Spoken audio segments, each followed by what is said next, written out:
ایک رات سلطان محمود غزنوی کو کافی کوششوں کے بعد بھی جب نیند نہیں آئی تو اپنے غلاموں سے کہنے لگے، لگتا ہے کہ کسی مظلوم پر آج کوئی ظلم ہوا ہے۔ تم لوگ گلیوں میں پھیل جاؤ اور اگر کوئی فریادی نظر آئے تو اسے میرے پاس لے آؤ۔ تھوڑی دیر بعد وہ سب واپس آ کر کہنے لگے، سلطان، ہمیں کوئی بھی فریادی نہیں ملا۔ سلطان کو جب پھر بھی نیند نہیں آئی تو وہ کپڑے بدل کر خود محل سے باہر نکلا۔ محل کے پچھواڑے میں حرم سرا کے نزدیک انہیں کسی کی فریاد سنائی دی، اے اللہ، سلطان محمود اپنے مصاحبوں کے ساتھ محل میں عیش و عشرت کی زندگی گزار رہا ہے اور محل کے عقب میں مجھ پر یہ ظلم توڑا جا رہا ہے۔ سلطان نے کہا، کیا بات کر رہے ہو؟ میں محمود ہوں اور تمہاری فریاد رسی کے لیے آیا ہوں۔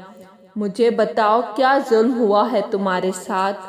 آپ کے خواص میں سے ایک شخص جس کا نام میں نہیں جانتا ہر رات میرے گھر آتا ہے اور میری بیوی پر ظلم و تشدد کرتا ہے۔ اس وقت وہ کہاں ہے؟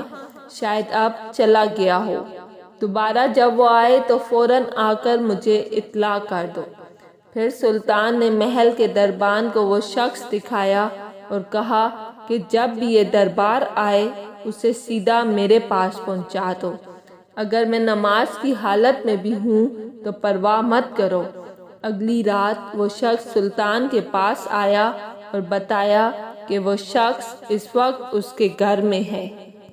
سلطان اسی وقت تلوار ہاتھ میں لیے اس شخص کے ساتھ چل پڑا۔ جب اس کے گھر کے قریب پہنچا تو اس سے کہا کہ گھر کے سارے چراغ بجھا دو۔ پھر اندھیرے میں ہی اس کے گھر میں گھس کر اس شخص کا سر تن سے جدا کر دیا۔ پھر سلطان نے حکم دیا کہ چراغ روشن کر دو۔ اس شخص کا چہرہ دیکھا اور سجدے میں گر پڑا۔ پھر گھر کے مالک سے کہا، اگر کچھ کھانے کو ہے تو لے آؤ، مجھے بہت سخت بھوک لگی ہے۔ آپ جیسا سلطان مجھ غریب کے گھر کا کھانا کھائے گا؟ جو کچھ بھی ہے لے آؤ۔ وہ شخص ایک سوکھی روٹی اٹھا لایا جسے سلطان نے بڑی رغبت سے کھایا۔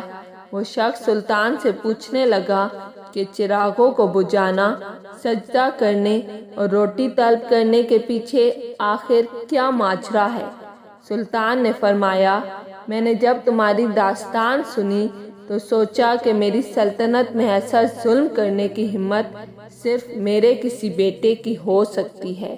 اندھیرا کرنے کو اس لیے کہا تھا کہ پادرانہ شفقت میرے انصاف کے راستے میں حائل نہ ہو جائے۔ چراغ جلنے پر جب میں نے دیکھا کہ وہ میرا بیٹا نہیں ہے تو میں سجدہ شکر بجا لایا۔